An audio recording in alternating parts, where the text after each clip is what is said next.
to everybody. The role of my assigned topic is role of MIBG scintigraphy in heart failure. I think, can you,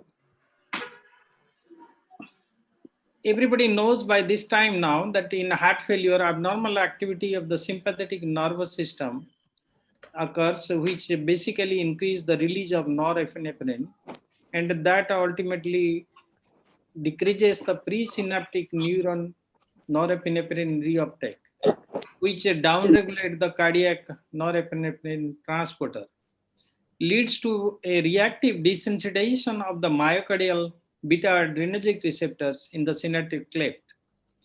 So the MIBG, that is methiobenzyl guanidine, is a radiolabel norepinephrine analog for the visualization and quantification of myocardial sympathetic innervations.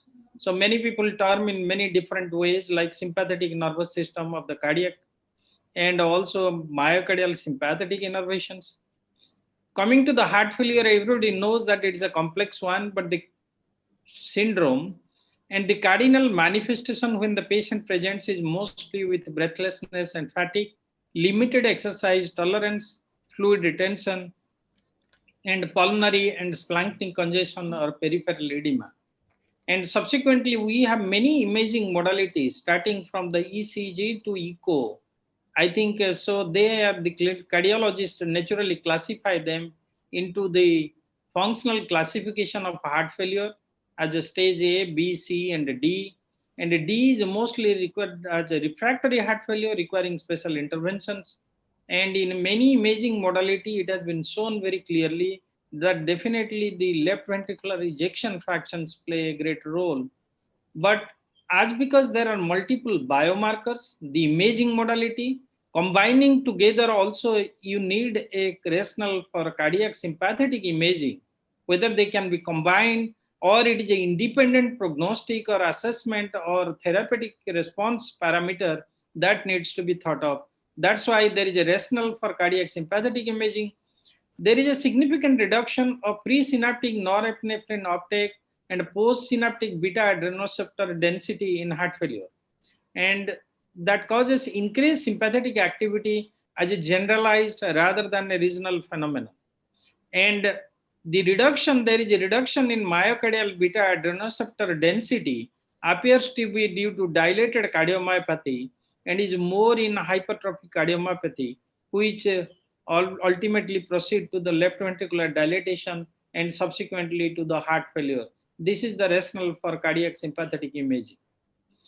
Because it has been shown also that if there is a perfusion abnormality and the viability is there, but still there will be a larger person which might not have sympathetic imaging. That's why the role of cardiac sympathetic imaging has come up. And neuronal imaging is extremely important, and that's why majority studies for the 30 years, last 30 years has been dedicated to iodine 123 MIBG imaging, and this is imaging which is utilized also for the tumors like neuroblastoma and also the pheochromocytoma, other tumors. But for the heart, it is specifically for neuronal imaging. MIBG was developed through a modification of guanethidine analog that acts selectively on sympathetic nerve endings, and uptake into the neurons is mainly through the uptake one mechanism, a system for the reuptake of norepinephrine. Unlike norepinephrine, MIBG is not metabolized.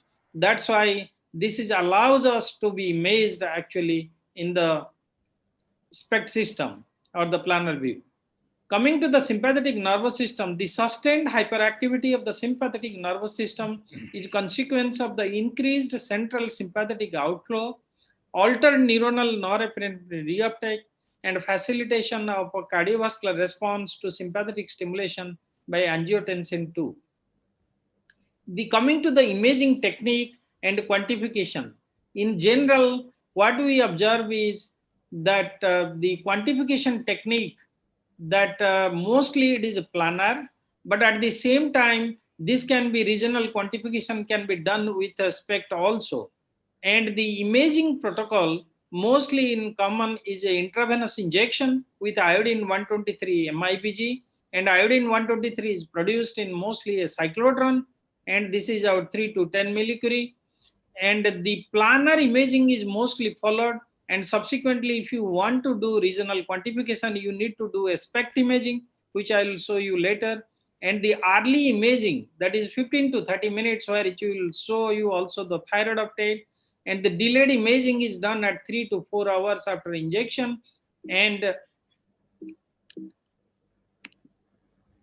the techniques of planar cardiac scintigraphy, mostly it is done by planar imaging.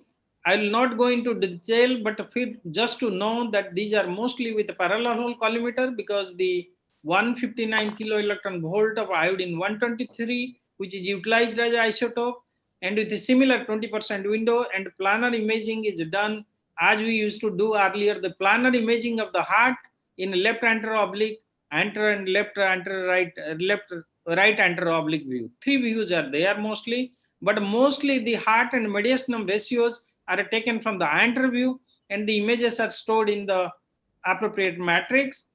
And coming to the heart to mediastinum ratio, most of the literature has focused to this heart to mediastinum ratio.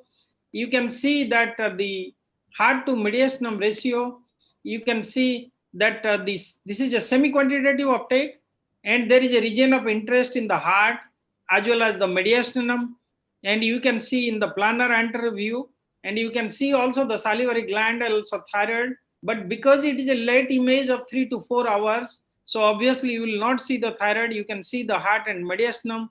And the normal value is, if you take a HMR, the ratio, it is more than normally 2.5 with a standard deviation of 0.3. The information about neuronal function resulting from uptake, storage, and the release of the heart. It is not only, this is the norepinephrine release of the heart, it only doesn't reflect about the uptake, it also reflects about the storage and release of norepinephrine. So this becomes a very important parameter. Late HMR, distribution of sympathetic nerve terminals, this is the, and coming to another parameter which is utilized is washout rate.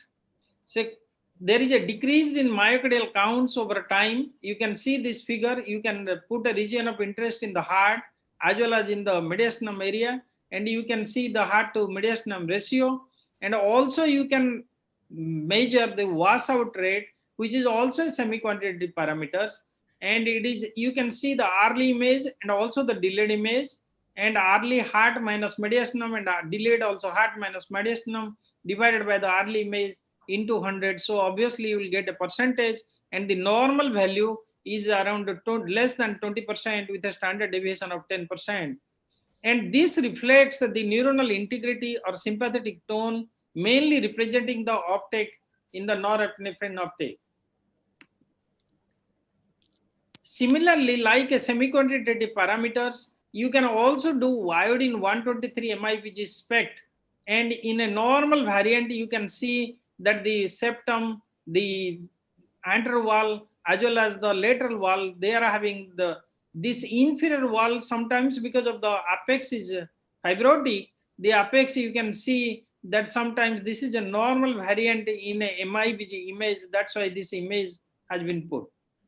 Coming to the SPECT images, you can see, I think those who attended in the morning also, Dr. Divakar Jain also showed a few images. The SPECT images, the assessment of the defect and extent and severity, you can see with both these are the SPECT images of iodine, and these are also the MPI SPECT. So you can compare, there is a larger portion of the defect which is in this picture, and you can see the early image is showing little uptake in the heart, but the later on image, which is at 3 to 4 hours standard, you take with iodine 123 image, you don't see the thyroid, you can see there is hardly any uptake. That means it is expected that the HMR, the heart to mediastinum ratio, will be less, and so the obviously there is a poor prognostic factor which I will come later. So the comparison of iodine 123 MIPG and with MPI SPECT, that differences between regional innervation and perfusion is also a well-known concept. So obviously comparing to the perfusion viability, then the regional neuronal function, this is extremely important for greater insight into the heart failure. And also I will come into the later what role it plays in the heart failure. Coming to the risk stratification, there is a impaired cardiac adrenergic innervation as assessed by iodine 123 MIBG imaging is strongly related to mortality in heart failure independently of its cause. Only the late HMR and the LVEF are the independent predictors of mortality. Late HMR is thought to be in many publications is the best predictor of event-free survival in heart failure. The late HMR is correlated with other predictors of prognosis. In a multivariate analysis, it has been shown that this late HMR is an independent predictor of LVEF if you taken into account the different parameters like left ventricular ejection fraction, cardiac index, pulmonary wedge pressure, and peak oxygen consumption.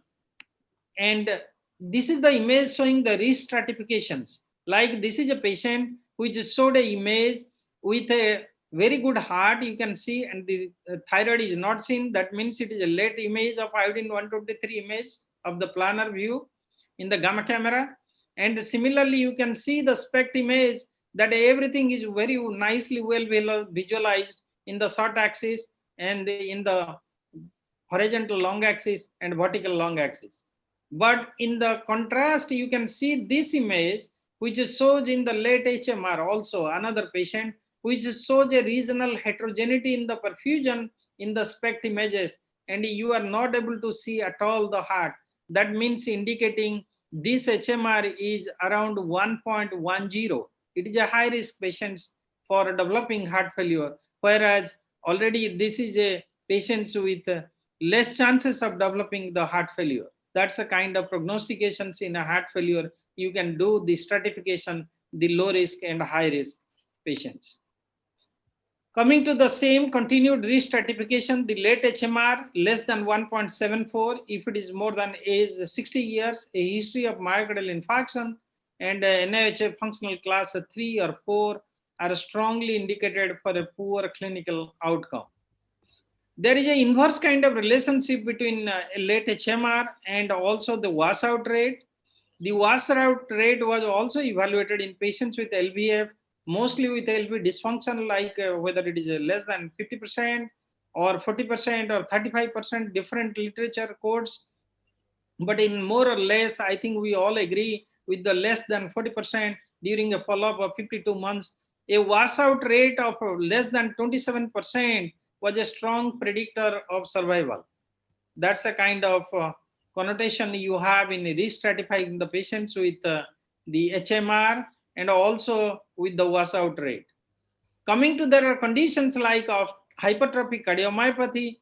There has been shown in the published literature that the evaluated the relationship in 2003 between cardiac sympathetic nerve activity and the occurrence of ventricular tachycardia in patients with hypertrophic cardiomyopathy. The global washout rate was significantly higher in patients with those who are arrhythmic, like developing ventricular tachycardia, and it was the most powerful predictor of ventricular tachycardia. Thus, the occurrence of malignant ventricular tachycardia in hypertrophic cardiomyopathy may be associated with a global cardiac sympathetic nerve activity. Coming to the Takotsubo cardiomyopathy, very specific from Japan, characterized by acute but rapidly reversible LV systolic dysfunction with mid-ventricular wall motion abnormalities, with apical akinesia or dyskinesia triggered by acute emotional or physical stress. It has been shown that the iodine 123 MIBG SPECT imaging has shown reduced uptake in the akinetic LV apex with a normal or only mildly reduced perfusion within this region. This is also kind of cardiomyopathy which. Coming to the assessment of prognosis, long-term prognosis of patients with heart failure remains poor with a 5-year mortality rate of around 60% for men and 45% for women. Impaired cardiac adrenergic innervation as assessed by iodine 123 MIBG imaging is strongly related to mortality in patients with heart failure independently of its cause. So there are many publications which have published reports shows among all variables, cardiac MIBG uptake, circulating norepinephrine concentration, the left ventricular ejection fraction, peak oxygen consumption, and the X-ray CT cardiothoracic ratio in a simple X-ray chest PA view, and the echocardiography, end-diastolic diameter, and right-sided heart catheterization. Only the late HMR and LVF were independent predictors for mortality of heart failure.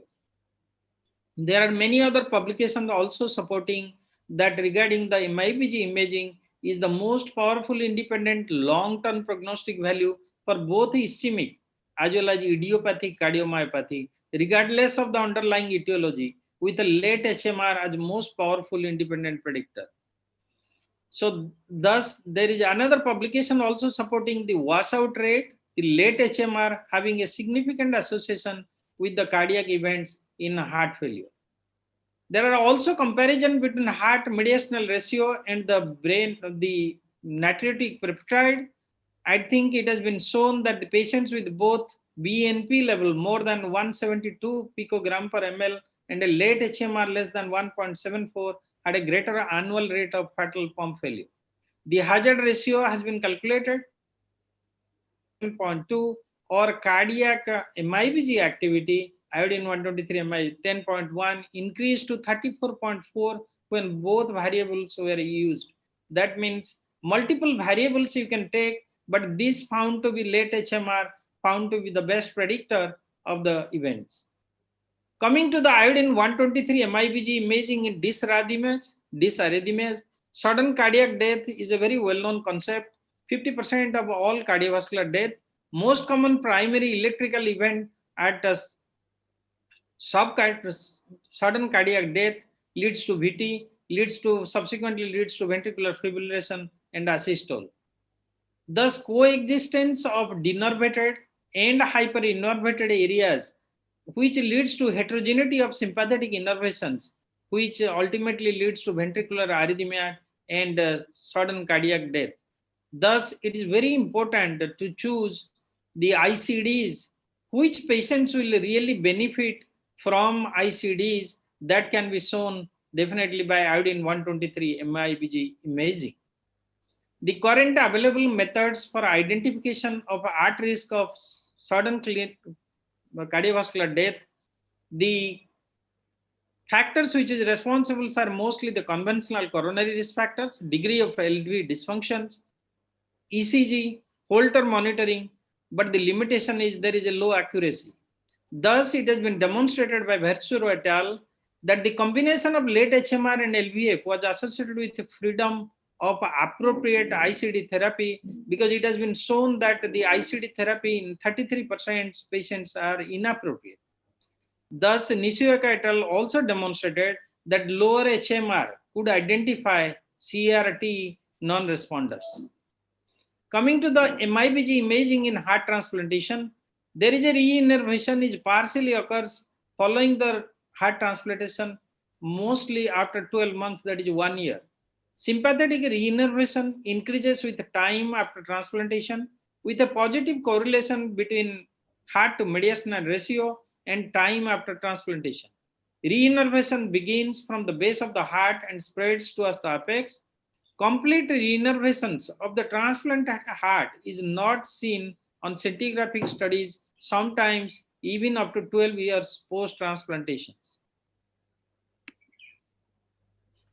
There is a consensus statement in 2017 by a Japanese group which has contributed much of the work to iodine 123 MIBG imaging.